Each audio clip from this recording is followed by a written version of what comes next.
Hello everyone, my name is Kartika Nair and this is my channel Synchro Shakti. And today I will be talking to you about how to let go and go with the flow.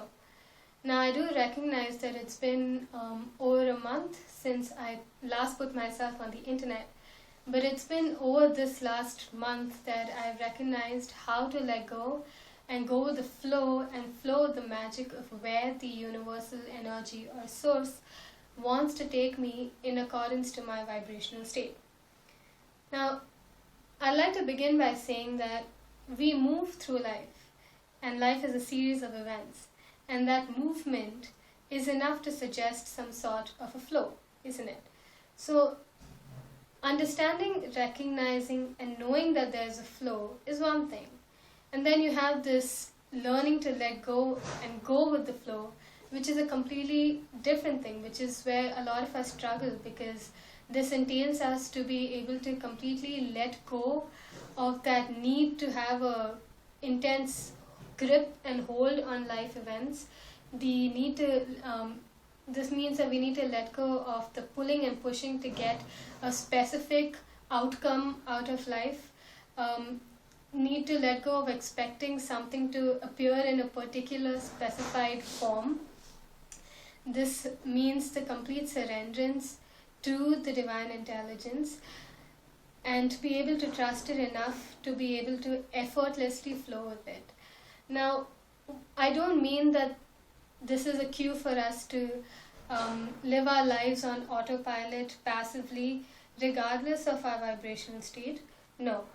What I mean is, this is a cue for us to be able to open up and allow ourselves to flow with the magic to where the universal energy takes us in accordance to our vibrational state.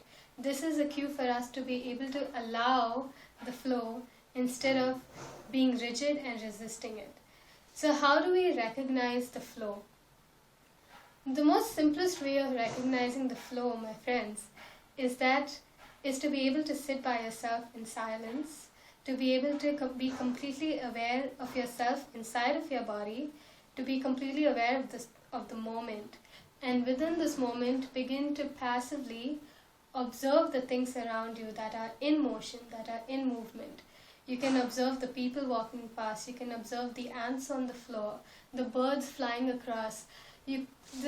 Another very interesting way of understanding the flow is to be able to connect to or to observe the things in the universe that follow a pattern or follow a flow or a cycle.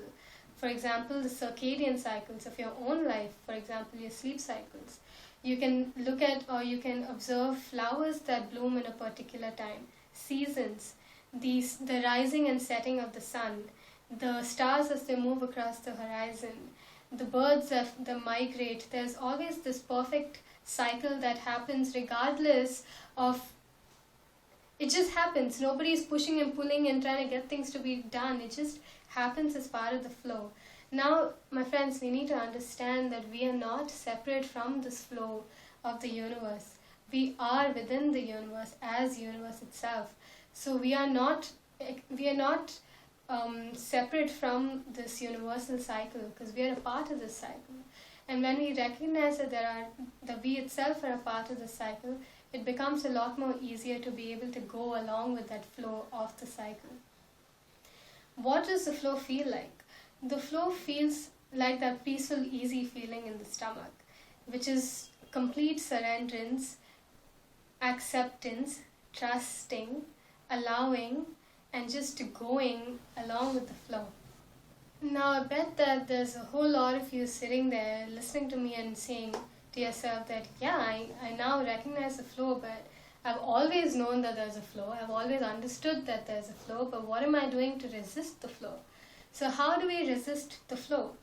One of the most conscious way in which we resist the flow is by this what-if mentality. It's by resisting thoughts wherein, for example, an opportunity opens up into your life. There's this door that opens up into your life. And then now you've got all your past conditioning of experiences that happened before. And now you begin to have this fear of, what if this goes wrong? What if this person takes advantage of me? What if there is, what if? resisting thoughts, resisting the flow. Second is the degree to which you're attached to a set outcome that you're already defining for yourself. As in, for example, you're looking for a perfect relationship and you are attached to defining what this perfect relationship is and in what form that it will come about. And so the more you're attached to this particular form in which the relationship will come to you, the more frustrated you get because you'll end up pushing and pulling and things won't come out the way you want. And that's resisting the flow because you're going against the flow by defining it, by already telling the flow that, you know what, you cannot flow in this way, you need to flow in this way. So it's resisting the flow. The third is by expecting certain life outcomes to come in a particular form, by comparing it to somebody else. For example, you're looking at the perfect relationship, defining the perfect relationship in comparison to somebody else you're observing who has a perfect relationship.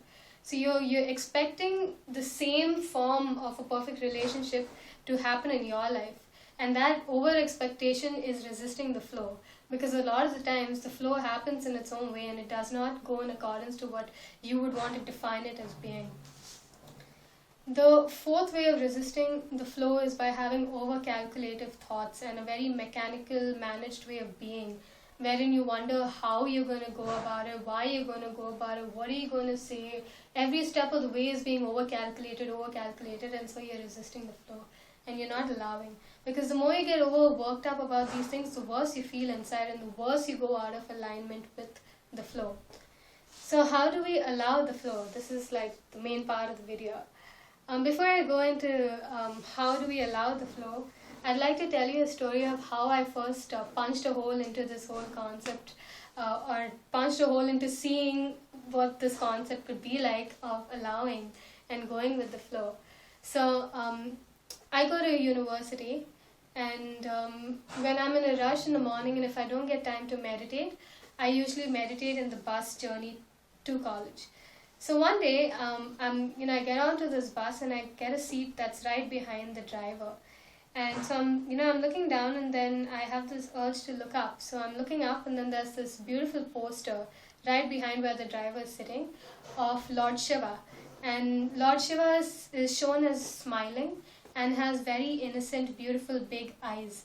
And I'm looking up into, Lord Shiva's eyes, and I'm just, passively observing or appreciating this painting or this poster. And the analogy creeps up into my mind of the bus driver as being Lord Shiva, symbolic of the universe. And the bus is just taking me to the places which match my vibrational state of being. It takes me to the places, the events, the people, the information that match my vibrational state. And all I gotta do is just chill out, look out and look at the trees and listen to the honks and see the pollution of the city, see both sides of the dichotomy, but be extremely grateful for experiencing both sides of the dichotomy. So the entire journey to college was extremely blissful, it was extremely peaceful, it was easy, because I was allowing the flow to experience the flow. I was allowing the guidance to express itself. I was allowing myself to flow with where the universe is taking me in accordance to my vibrational state. So then I get off the bus and I'm walking towards college, and I continue with that trip, of the universe is guiding me and I'm just flowing with it in accordance with my vibrational state. And the entire day, and this is quite unusual for me, the entire day was one of the most blissful, beautiful, peaceful, magical days that I've had in college, because I bumped into beautiful people, beautiful information, a lot of beautiful things happened on campus that very day. Usually I feel like a fish out of water in college because I'm surrounded by people who think very differently from my vibrational reality, whose realities are very different from what I'm experiencing or the way I perceive the universe. But this is really beautiful. So then I tell this friend of mine about this whole allowing, and you need to hold a beautiful intent in your heart.